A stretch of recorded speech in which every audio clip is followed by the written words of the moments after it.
여러분 한 주간 동안 평안하셨습니까? 어려운 만나 시간입니다. 오늘 저희가 함께 나눌 말씀은 로마서 2장 12절에서 16절의 말씀입니다. 로마서 2장 12절에서 16절의 말씀입니다. 하나님의 말씀을 봉독하겠습니다. 무릇 율법 없이 범죄한 자는 또한 율법 없이 망하고 무릇 율법이 있고 범죄한 자는 율법으로 말미암아 심판을 받으리라. 하나님 앞에서는 율법을 듣는 자가 의인이 아니요 오직 율법을 행하는 자라야 의롭다 하심을 얻으리니 율법 없는 이방인이 본성으로 율법의 일을 행할 때에는 이 사람은 율법이 없이도 자기가 자기에게 율법이 되나니 이런 이들은 그 양심이 증거를 대어 그 생각들이 서로 혹은 고발하며 혹은 변명하여 그 마음에 새긴 율법의 행위를 나타내느니라. 곧 나의 복음에 이른 바와 같이 하나님이 예수 그리스도로 말미암아 사람들의 은밀한 것을 심판하시는 그날이라. 아멘. 여러분, 예전에 코미디 프로그램 중에 양심 냉장고를 주는 프로그램이 있었습니다. 여러분도 혹시 기억하실지 모르겠는데요. 예를 들면 이런 것입니다. 자동차를 운전할 때 횡단보도 앞에 정지선이 있습니다. 근데 이 정지선은요, 운전하는 사람이라면은 그 앞에서 멈춰야 한다는 것을 누구나 알고 있습니다. 누구나 알고 있지만 잘 지켜지지는 않았습니다. 좀 약속 시간이 늦거나 또 시간이 급한 사람은 조금이라도 빨리 가기 위해서 정지선보다 더 앞에 나와 있는 사람도 있었고요. 또 어떤 사람은 아예 인식을 하지 못하기도 했습니다. 특별히 새벽 시간이나 늦은 밤 시간에는 사람들이 많이 다니지 않기 때문에 정지선을 무시하고 그냥 달리는 사람들도 있었습니다. 그런데 이것을 잘 지키는 사람에게 양심 냉장고를 주는 것입니다. 특별히 밤 늦은 시간, 새벽 시간에 사람이 없음에도 불구하고 그 정지선을 끝까지 잘 지킨 사람이 있다면은 그 사람은 양심 있는 사람이라고 말을 하고요. 그 사람에게 선물로 양심 냉장고를 주었습니다. 여러분, 저희는 양심이라는 단어를 평상시에도 많이 사용을 합니다. 그렇다면은 양심의 뜻이 무엇입니까? 사전적 의미로는 양심이란 선악을 판단하여 선을 행하는 일이라고 할 수가 있겠습니다. 쉽게 말하면요, 양심 있는 사람이라고 하면은 다른 말로 선한 사람 또는 착한 사람이라고 할 수 있겠습니다. 오늘 저희가 함께 나눈 말씀에서도요, 양심이라는 단어가 많이 나옵니다. 양심이라는 단어는요, 이 헬라어로 말하면은 함께 인식하다라는 뜻을 갖고 있습니다. 다시 말씀드리면은 양심 있는 사람이라고 하면은 모두가 해서는 안 되는 것을 인식하고 그렇다면은 그것을 하지 않는 사람은 양심 있는 사람입니다. 이와 반대로 모두가 해서는 안 되는 것을 알지만은 그것을 무시하고 하는 사람은 양심 없는 사람이죠. 새치기라는 것도 마찬가지입니다. 여러분, 긴 줄이 있고 오랜 시간 동안 줄을 서 있는 사람들이 있는데 그 줄을 서지 않고 중간에 새치기를 한다면은 이것은 해서는 안 된다는 것은 누구나 알고 있죠. 함께 인식하죠. 그러나 그것을 무시하고 새치기를 하는 사람은 양심 없는 사람입니다. 그리고 긴 줄이 있지만은 자기 순서에 맞게 줄을 서는 사람은 양심 있는 사람이 되는 것입니다. 세상 사람들은요, 선과 악을 양심이라는 것을 가지고 판단을 합니다.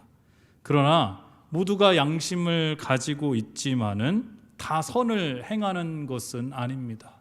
왜냐하면은 우리 안에 죄의 속성이 있기 때문에 그렇습니다.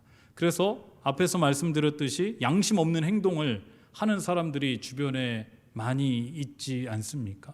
그리고 이 양심이라는 것도요, 사람의 생각에 따라 조금씩 기준이 다릅니다. 그렇기 때문에 양심은 정확하다고 할 수가 없습니다. 그리고 아무리 양심 있는 사람도요, 하나님 앞에서는 그 죄성으로 말미암아 심판을 받게 되는 것입니다. 우리 그런 이야기를 하지 않습니까? 세상에 착하게 살면은 심판을 면할 수 있다. 착하게 살면은 천국에 갈 수 있다. 이렇게 이야기하는 사람도 있는데요. 그렇지 않다는 것입니다. 그래서 로마서 3장 10절에서는 의인은 없나니 하나도 없다라고 말씀하고 있습니다. 양심의 기준으로 보면은 착한 사람도 있죠. 그런 사람을 또 의인이라고 말하기도 하지만은 하나님의 관점에서 하나님의 기준으로 보면은 의인은 하나도 없다고 할 수 있습니다. 그렇다면은 하나님의 백성들 어떻습니까? 하나님의 백성들 역시 다 양심을 가지고 있습니다. 그리고 양심에 따라 행동을 합니다. 그런데 그 양심보다 더 상위 법이 있는데 그것이 바로 하나님께서 주신 율법입니다. 그리고 그 율법을 잘 지키면은 하나님께서는 의인이라고 말씀을 해 주십니다. 그런데 여러분, 이 율법을 지키는 것은 참 어려웠습니다. 거의 불가능했습니다. 왜냐하면은 앞에서 양심을 잘 지켜야 한다는 것을 알면서도 그것을 지키지 못하듯이 하나님께서 지키라 말씀하신 율법을 너무나 잘 알았지만은 그 수가 너무나 많았고, 그리고 그것을 다 지키기에는 우리 자신이 죄인이고 연약하였기 때문에 그렇습니다.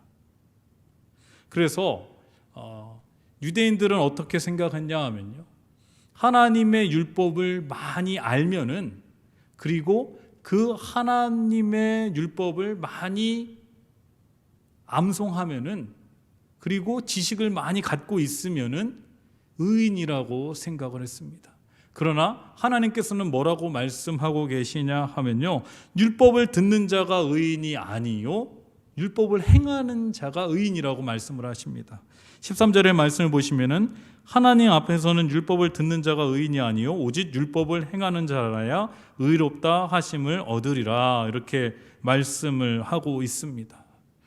그러나 앞에서 말씀드렸듯이 율법을 다 지키기에는 불가능했습니다. 오히려 이 율법을 가지고 다른 사람을 정죄하고요, 다른 사람을 판단하고요, 또 율법을 지키지 못하는 자신은 스스로 부족하다고 여기고 죄책감을 갖게 되었습니다. 그래서 율법을 다 지키는 것이 매우 어려웠습니다. 그렇기 때문에 율법을 완성케 하기 위해서 예수 그리스도께서 이 땅에 오신 것입니다. 마태복음 5장 17절 18절 말씀을 보시면은 내가 율법이나 선지자를 폐하러 온 줄로 생각하지 말라. 폐하러 온 것이 아니요 완전하게 하려 함이라. 진실로 너희에게 이르노니 천지가 없어지기 전에는 율법의 1.1획도 결코 없어지지 아니하고 다 이루리라. 아멘. 여러분, 율법도 매우 중요합니다. 소중합니다. 왜냐하면은 하나님께서 주신 것입니다. 그리고 그 율법을 통하여 하나님의 마음을 알고 하나님의 뜻을 알 수가 있었습니다. 그리고 율법을 잘 지킬 때에 하나님께서 그 모습을 기뻐하셨습니다. 그러나 우리의 죄된 모습이, 죄성이 있기에 그 율법을 다 지킬 수가 없었지만 예수 그리스도께서 이 땅에 오시고 십자가에 죽으시고 부활하심으로 우리를 구원해 주시고 율법을 완성케 하셨다는 것입니다. 사랑하는 여러분, 오늘 말씀을 통하여 우리는 두 가지를 기억해야 하겠습니다. 첫째는요, 아무리 착하다고 해도, 아무리 선하다고 해서 구원을 받을 수는 없습니다. 의인이라 칭함을 받을 수도 없다는 것입니다. 그러면 이렇게 물어보는 사람도 있을 것입니다. 악한 사람도요, 예수님만 믿으면 구원받을 수 있나요? 이렇게 물어볼 수도 있을 텐데요. 여러분, 예수님을 믿으면요, 악한 사람이 될 수가 없습니다. 왜 그렇습니까? 우리 안에 성령님께서 함께 하시기 때문에 그렇습니다. 성령님께서 우리 안에 계시다면은 자연스럽게 삶 속에서 성령의 9가지 열매가 맺혀지게 되는 것 아닙니까? 하나님께서 기뻐하시는 삶을 살아낼 수밖에 없는 것입니다. 또 한 가지 우리가 기억해야 할 것이 있는데요. 오늘 말씀처럼 여러분, 율법을 듣는다고 해서 의인이 되는 것은 아닙니다. 저희가 코로나 바이러스 19로 인해서 하나님의 말씀을 들을 수 있는 기회가 더 많아졌습니다. 그러나 이 말씀을 많이 듣고 또 읽는 것으로 만족해서는 안 된다는 것입니다. 어떤 분은 그런 말씀을 합니다. 이번에 은혜 많이 받았다. 하나님 말씀 많이 듣고 은혜 많이 받는다라고 말씀하십니다. 물론 너무나 소중합니다. 그러나 듣는 것으로 그치는 것이 아니라 그 말씀대로 행함이 나타낼 때에 하나님께서 기뻐하신다라는 것입니다. 그래서 저희가 하나님의 말씀 많이 듣고 또 은혜도 많이 받으시고 또 그 말씀대로 살아낼 수 있는 저와 여러분 되시기를 간절히 소원합니다. 다 함께 기도하겠습니다. 하나님 아버지, 감사합니다.